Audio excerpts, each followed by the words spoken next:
I am 7 years old and I am in thick, big glasses and I'm upstairs reading a book.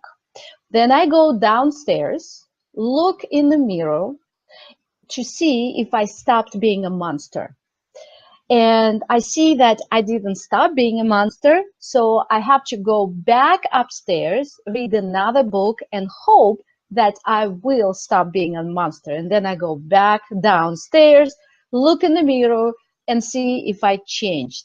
And each time I read a new book, go and look at myself, nothing changes. I continue being a monster and I continue reading books.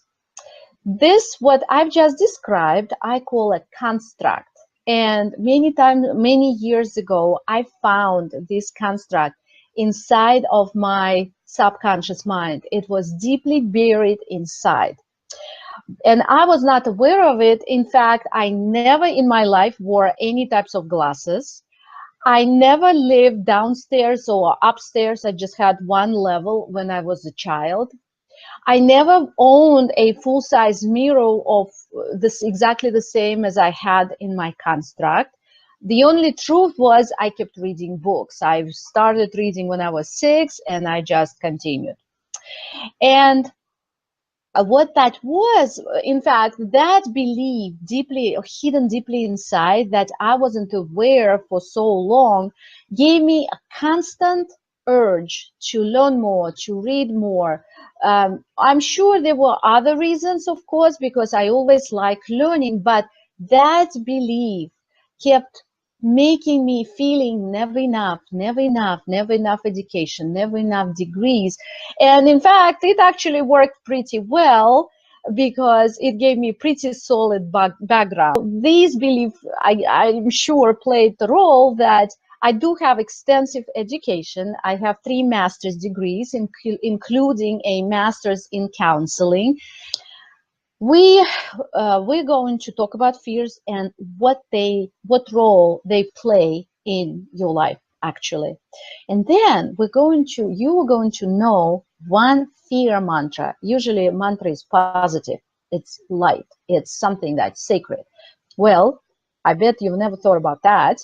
We're going to know about fear mantra that actually is the basis of all the fears. If at the summit we were teaching you, all our experts, we were teaching you how to deal with fears when they rise right now at this moment, knowing that they will come up again. In this case, I am teaching how to remove fears permanently. In fact, one of my clients came to me and she wanted a relief from money fears because they've been lifelonging, life-standing fears. She had a nice amount of money stashed somewhere, but at the same time, she would still have panic attacks and periodically and strong fears that she does not have enough money, that money will run out, and at what she would be destitute. And so actually I'm so proud of for my client because she recently reported that 95% of her long-standing fears completely gone. And that means it's not that she has to deal with them all the time. They're gone and they didn't come back. And that's amazing because imagine that's a freedom. Let's talk about money fears right now and find out one universal fear mantra.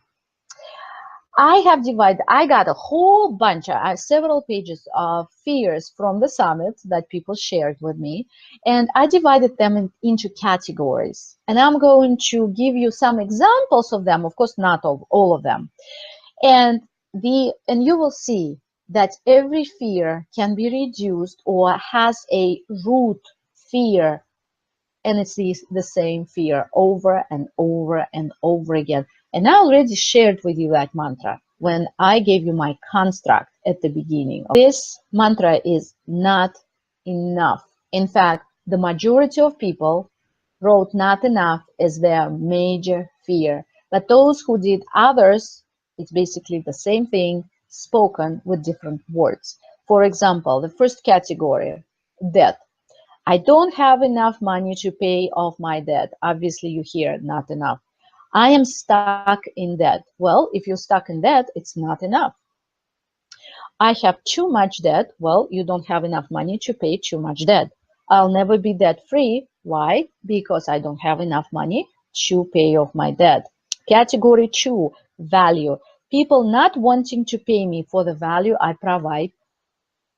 Well, either not enough value, as I believe, or people don't have enough money to pay for the value I provide. Do you see? No courage to ask for money when I treat patients, somebody wrote.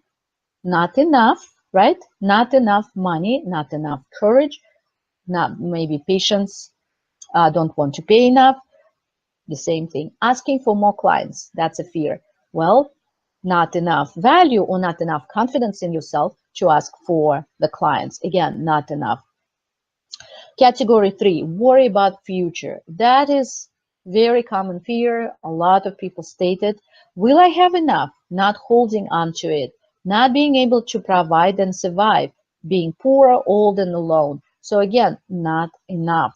Category number 4, self-worth. I can't have it. I don't deserve it. I'm not worthy. Well, what is that? I don't have, something is not enough. I don't have enough worthiness, enough value in me to provide value. Category 5, never enough. Well, that was the biggest. Category 6, retirement. One person put it so well that is actually amazing. Running out of money before running out of life. Wow. But yes, a lot of people feel this way. And again, it's not enough money to last to the end of life. Never earning enough to retire. Will I work all my life because I can't save enough or I can't have enough? Money flow. I will make money and then I lose it. Not enough money, right? Not enough money flow. Not feeling safe if I don't have a certain amount. Afraid it will be gone and I will lose all my assets. That's a common fear that even wealthy class has, right? Losing current income, lack of stable income. If I stop working, money will stop coming. While my income increases steadily, it's not quick enough. Again, never enough, if you can hear every single time, never enough is the root of that fear. Category 8, blaming others. Economy will crash. What will I do? Well, I had clients, millionaire clients, who, due to, for example, real estate market crashed. I had two clients. They were millionaires, and they lost their millions. They came to me much later, but they lost those millions during that crash. So they were wealthy, but not for long, not for a long time. Category 9, depending on others. So that's a lot of times that women mostly, right, stay in bad relationships because they feel that they need to be dependent on their husbands. So that's never enough, not enough value, not enough money. I won't have enough to pay my bills. I'm not capable. I'm not worthy. So you can see now, I'm sure you can identify with those fears, some of them or all of them, I don't know, but just if you apply them to your life and you can look at it, it's never enough. So this is a big insight to have because it can actually start changing your life right now. Category 10, trust in God. I'm afraid, somebody said, let go and let God. So it's not enough faith that money will be provided by God. I'll forget that I have always been provided for. Again, I forget when money is not there. I forget that I'm provided for. So basically, money is limited. Here today, gone tomorrow. And the mantra is actually working in all kinds of fears, right? I don't have enough money, I'm not good enough, I'm not skinny enough, I'm not kind enough, I'm not professional enough, I'm not joyful enough, I'm not happy enough. Oh my gosh, we can go on and on. I'm not healthy enough. That is never enough to be free. So somebody put this in a summit, their fear, never enough to be free. Well, that's exactly, they just summarized it for the debtors. I have never enough to be free. So the fear mantra that we had, today uncovered, never enough. It's actually, it relates to your debts. And so if you just try to pay off your debts by physical actions only, without changing your never enough mantra, fear mantra inside, without dealing with those guards, fears for good, without releasing or letting yourself go from that cage or from that prison, the debts will be there. When I work with that client whose debts disappear in 2 days, it's not because she suddenly got a pile of money in a physical sense and paid it off, but because stuff inside was cleared so much, so drastically, that she became free in this respect, and the debt was not needed anymore. She let herself out of that prison that held her there and held her debt in place. Deprivation consciousness means debts, fears, and money slavery. No matter how you accept it or not, it's slavery. Mammoth is the source. May or may not have a pile of money in the bank. You could have, as we said, but you could lose it or you could be afraid to lose it. So if you want to learn the spiritual system and apply it in your finances, so you can remove money fears, increase your money increase your money flow, and pay off your debts easier, faster, and permanently. I encourage you to look below under this video and find a link